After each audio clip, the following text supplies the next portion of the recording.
जागा स्वतःची का?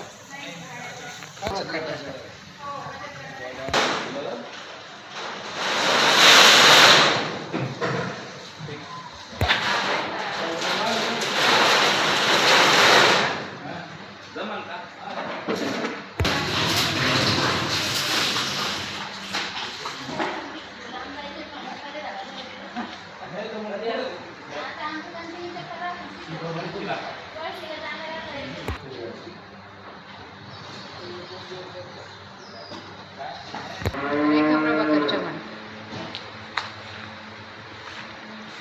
किती वर्षापासून करताय हा बिझनेस? 5 वर्ष झाले. काय काय आपले प्रोडक्ट त्याच्याबद्दल सांगा थोडं. आंब्याचं लोणचं आहे, लिंबू लोणचं आहे, मिरची लोणचं आहे आणि आमच्या प्रोडक्टचं नाव आहे आई लोणचं.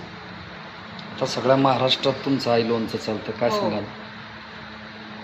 क्वालिटीची काय खासियत आहे? कसं आहे? क्वालिटीची खासियत म्हणलं तर आपण जशी पारंपरिक पद्धती आहे, कारण आई लोणचं नाव असं दिलेलं आहे की ती माझ्या आईची रेसिपी आहे. म्हणजे जेणेकरून आता कसं आहे, तुम्ही मार्केटमध्ये आपण जे लोणचं घेतो, पण आता सगळ्याच गोष्टी असतात की त्याच्यामध्ये बाहेरचा मसाला वापरला जातो.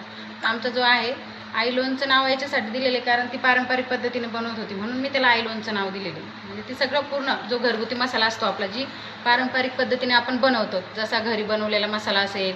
आणि मेन खासियत, आता लोक म्हणतात की लोणचं खाल्लं तर ॲसिडिटी होती. हे ग्राहकाकडनं कळालं आम्हाला की तुमचं लोणचं खाल्ल्यानंतर ॲसिडिटीच होत नाही बाबा. म्हणजे कारण जर सांगितलं तर त्याच्यामध्ये आम्ही लिंबाचा पाला आणि मेथी जी आहे, तर ही शरीरासाठी जे आवश्यक घटक आहे तर ते आम्ही त्याच्यामध्ये वापरतो. तर त्यामुळं कदाचित ॲसिडिटी होत नसेल. तेल तर आम्ही बाहेरचं वापरतो. तेल जरी आम्ही ब्रँडेड वापरत असलो, पण ते शेवटी कसं बनतं ते आम्हाला माहीत नाही. एकमेव तेलच आम्ही बाहेरचं वापरतो, तेल आणि मीठ. बाकी सगळा आमचा घरगुती मसाला आहे. तुम्हाला भरपूर सारे पुरस्कार भेटलेले, काय सांगाल?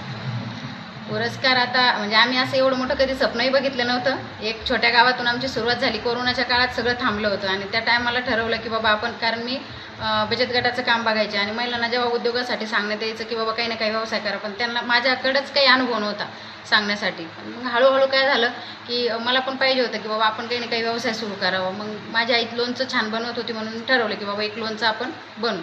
तिथून एक 10 किलोची सुरुवात झाली आणि 10 किलो लोणच्याची सुरुवात आमची एक 30-40 लाखापर्यंत टर्नओव्हर पण झाला आहे 4 वर्षामध्ये.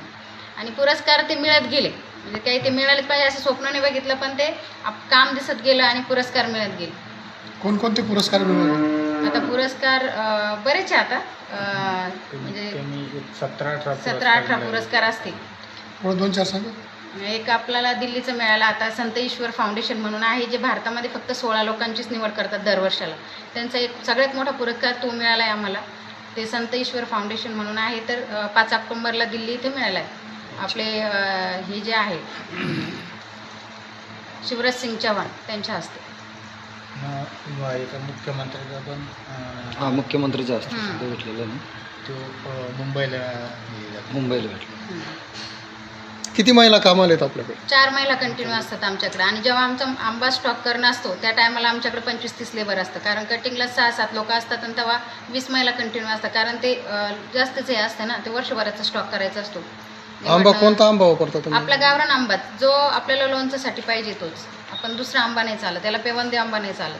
म्हणजे हा व्यवसायात तुम्हाला एवढं यश मिळालं, हो. याच्या मागं म्हणजे कुणाची प्रेरणा आहे असं वाटतं? तर प्रेरणा म्हणजे एक रेसिपी माझ्या आईची आहे. आणि माझ्या मागं आपण म्हणतो ना, एका स्त्रीमागं एका पुरुषाचा हात असतो, पण माझ्या मागं माझ्या पतीचा हात जास्त आहे. आणि माझ्या 2 मुली माझ्या आहेत. यांच्या सगळ्यांच्या सपोर्टमुळेच आज आमचा ब्रँड एवढं मोठं झालेलं आहे. एक कुटुंब आणि एक आई. आणि मेन म्हणजे माझे हजबंड, जे आता ऑनलाईन जे आहेत. आता तुम्ही आता चॅनल, आता समजा आपलं चॅनल आहे, जे ऑनलाईनला जे प्लॅटफॉर्म आहे, जेवढे ऑनलाईन प्लॅटफॉर्म, तेवढे सगळ्या ठिकाणी आमचं आई लोणचं तुम्हाला बघायला भेटेल. रेट वगैरे कसं आहे त्याचा? रेट वगैरे आमचं 300 रुपये केजी जातं आणि कुरिअर चार्जेस वेगळा आहे. तर ऑनलाईन प्रत्येक ठिकाणी आहे. ॲमेझॉन आहे, इंडिया मार्ट आहे. प्रत्येक ठिकाणी आमचं जेवढे प्लॅटफॉर्म आहे बरेचसे, जे मेन तिथं आमचं लोणचं तुम्हाला कुठेही बघायला भेटेल. वार्षिक याच्यामध्ये काही ऑफर वगैरे असतात का आपल्या?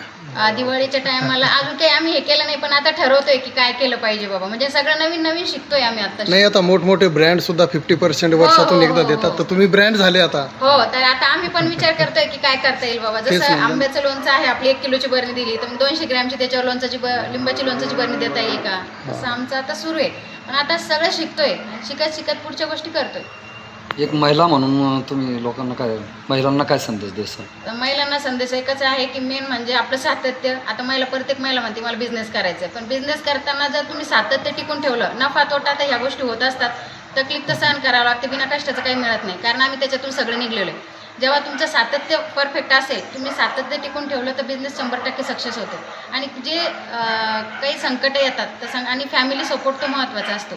फॅमिली सपोर्ट असला म्हणजे आपण सक्सेस होतो. त्याच्यानंतर महिलांचं काय असतं, बाबा मी 100 रुपयाची वस्तू बनवली तर ती 200ला विकली पाहिजे, ती विकत नाही. आपलं 10 ते 20% मार्जिन असतं, तरच बिझनेस होतो. ते जर त्यांनी टिकवलं तर 100% आपण 1 लाखाचा जर व्यवसाय करायचं ठरवलं तर तो 5 लाखापर्यंत सहज जाऊ शकतो. क्वालिटी मेंटेन ठेवावं लागते. ते आता बघा, करता करता सगळं करावं लागतं. आता आपण म्हणतो की आपल्याकडलं फूड लायसन पाहिजे, तर फूड लायसन म्हणजे काय, तर आपलं क्वालिटी, आपण खायची वस्तू कशी बनवतोय, काय बनवतोय, योजना खूप असतात. आणि पहिली गोष्ट, आम्ही आता हे व्यवसाय करताना योजना मिळतील हा म्हणून व्यवसायाने केलेला. आतापर्यंत मी कोणत्याही बँकेचं लोन घेतलेलं नाही, कोणत्याही स्कीम घेतलेली नाही आहे, अजून एकही आम्ही पण काय करतो, आता माझा जो ग्रुप आहे, ग्रुपमध्ये 20-25 लाखापर्यंत लोन मिळालं. जे माझ्या वाटेल येईल काही महिलांकडनं ज्यांना गरज नसेल त्यांनी मला देऊन त्याच्यातूनच आमचा व्यवसाय सुरू आहे. आणि आता व्यवसायाची सुरुवात मिळाली. आता समजा 1 वर्षाचा जर आपला जो टर्नओव्हर आहे तर त्याच्यामधले आपला नफा किती निघतो, तर मग त्यातला आपल्याला अर्धा नफा आपल्याला पुढच्या बिझनेससाठी ठेवता येईल का, त्या पद्धतीनं आमचा बिझनेस सुरू आहे. हॉटेलला बी जातो का आपलं? नाही, हॉटेलला नाही जात. हॉटेलला कसं असतं, लोकांना कमी भावाचा रेटचा लागतो आणि आपला 300 रुपये KG म्हणलं तर तो आपल्याला 1500 रुपयात 5 किलो पडतो. तो नाही पुरवत हॉटेलवाल्यांना. बरं. तर ठीक आहे, आहे तुमचं नाव आणि माझं ॲड्रेस? नाव आहे रेखा प्रभाकर चव्हाण, गाव गदाना, तालुका खुलताबाद. इथलचा ॲड्रेस सांगा एकदा. इथला हा काटशिवरी फाटा आहे आणि काटशिवरी फाटा शेतामध्ये आहे. काटशिवरी फाट्याचंच लोकेशन आहे, बोरवाडी काटशिवरी फाटा. ठीक आहे.